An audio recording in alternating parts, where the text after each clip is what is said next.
1 Samuel 1. There was a certain man from Ramathaim, a Zuphite from the hill country of Ephraim, whose name was Elkanah son of Zeroham, the son of Elihu, the son of Tohu, the son of Zuph, an Ephraimite. He had two wives, one was called Hannah, and the other Peninnah. Peninnah had children, but Hannah had none. Year after year this man went up from his town to worship and sacrifice to the Lord Almighty at Shiloh, where Hophni and Phinehas, the two sons of Eli, were priests of the Lord. Whenever the day came for Elkanah to sacrifice, he would give portions of the meat to his wife Peninnah, and to all her sons and daughters. But to Hannah he gave a double portion because he loved her, and the Lord had closed her womb. Because the Lord had closed Hannah's womb, her rival kept provoking her in order to irritate her. This went on year after year. Whenever Hannah went on to the house of the Lord, her rival provoked her till she wept and would not eat. Her husband Elkanah would say to her, Hannah, why are you weeping? Why don't you eat? Why are you downhearted? Don't I mean more to you than 10 sons? Once when they had finished eating and drinking in Shiloh, Hannah stood up. Now Eli, the priest, was sitting on his chair by the doorpost of the Lord's house. In her deep anguish, Hannah prayed to the Lord, weeping bitterly. And she made a vow, saying, Lord Almighty, if you will, only look on your servant's misery and remember me, and not forget your servant, but give her a son, then I will give him to the Lord for all the days of his life, and no razor will ever be used on his head. As she kept on praying to the Lord, Eli observed her mouth. Hannah was praying in her heart, and her lips were moving, but her voice was not heard. Eli thought she was drunk, and said to her, How long are you going to stay drunk? Put away your wine. Not so, my lord, Hannah replied. I am a woman who is deeply troubled. I have not been drinking wine or beer. I was pouring out my soul to the Lord. Do not take your servant for a wicked woman. I have been praying here out of my great anguish and grief. Eli answered, Go in peace, and may the God of Israel grant you what you have asked of him. She said, May your servant find favor in your eyes. Then she went her way and ate something, and her face was no longer downcast. Early the next morning they arose and worshipped before the Lord, then went back to their home at Ramah. Elkanah made love to his wife Hannah, and the Lord remembered her. So in the course of time Hannah became pregnant and gave birth to a son. She named him Samuel, saying, Because I asked the Lord for him.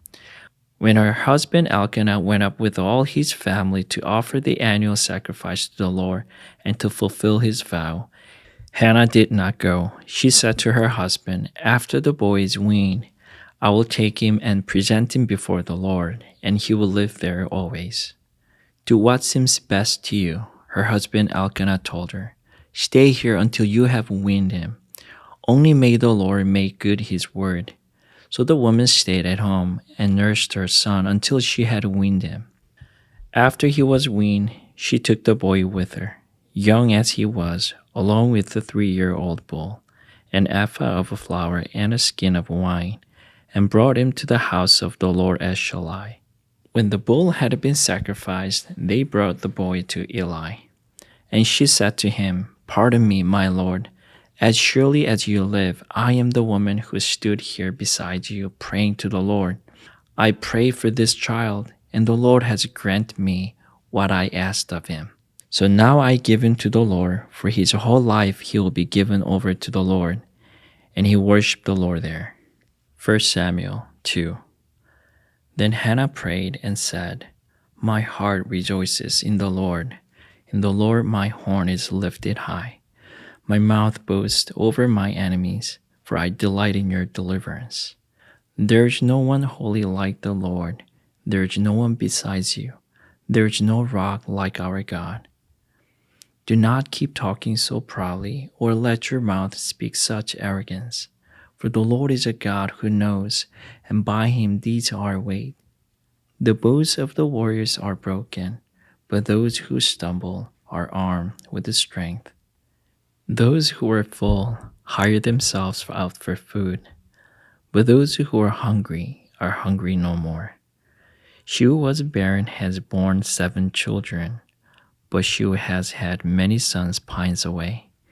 The Lord brings death and makes alive. He brings down to the grave and raises up.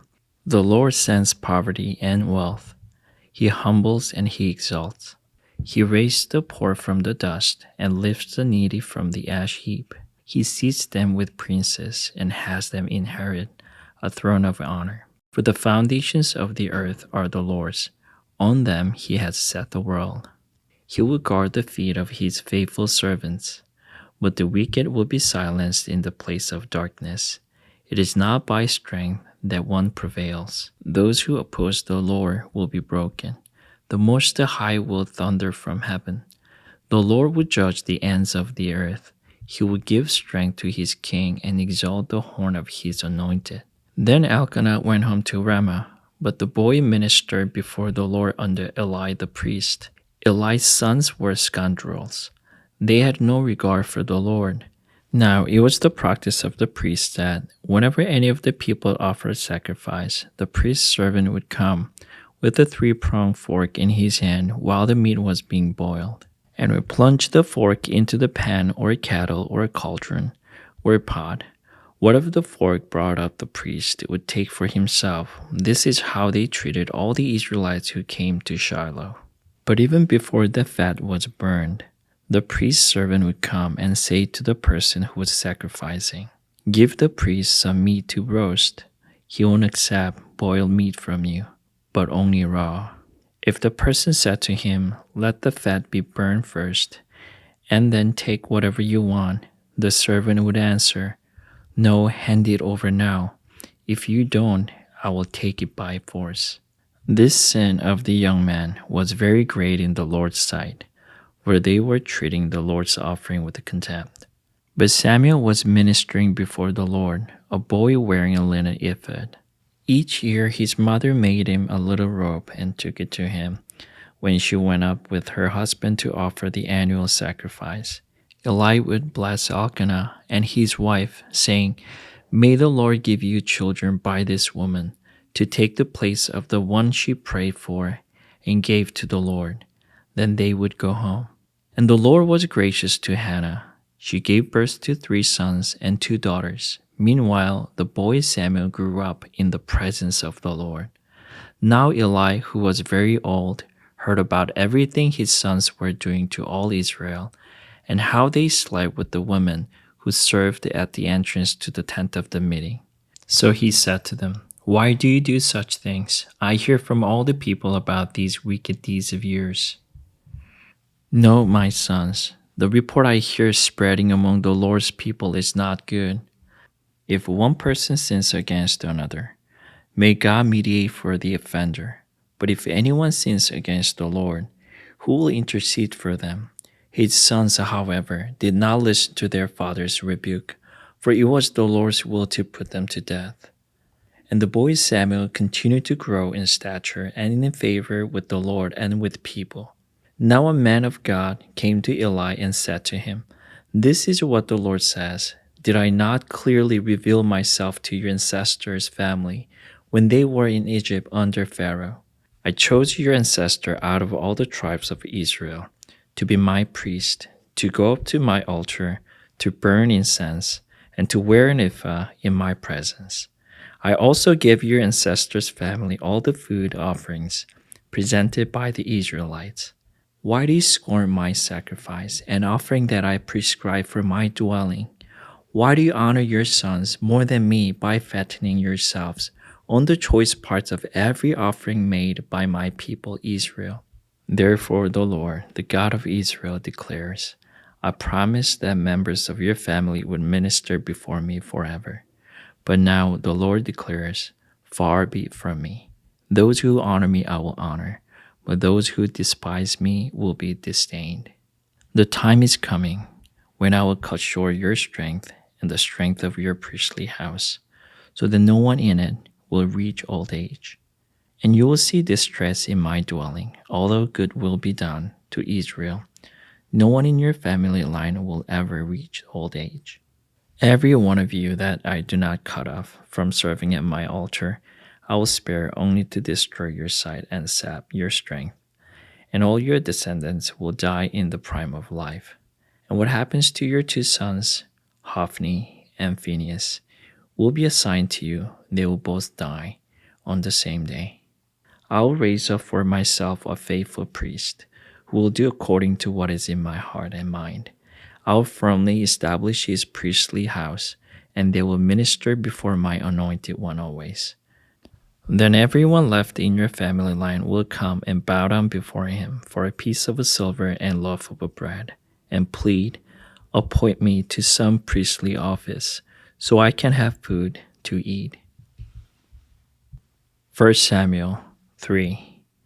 The boy Samuel ministered before the Lord under Eli. In those days the word of the Lord was rare. There were not many visions. One night, Eli, whose eyes were becoming so weak that he could barely see, was lying down in his usual place.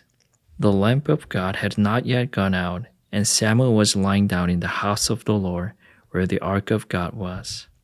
Then the Lord called Samuel. Samuel answered, Here I am. And he ran to Eli and said, Here I am, you call me. But Eli said, I did not call. Go back and lie down. So he went and lay down. Again the Lord called, Samuel. And Samuel got up and went to Eli and said, Here I am, you call me. My son, Eli said, I did not call. Go back and lie down. Now Samuel did not yet know the Lord.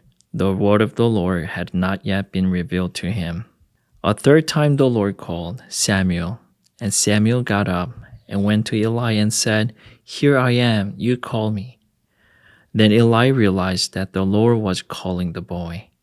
So Eli told Samuel, Go and lie down, and if he calls you, say, Speak, Lord, for your servant is listening. So Samuel went in and lay down in his place.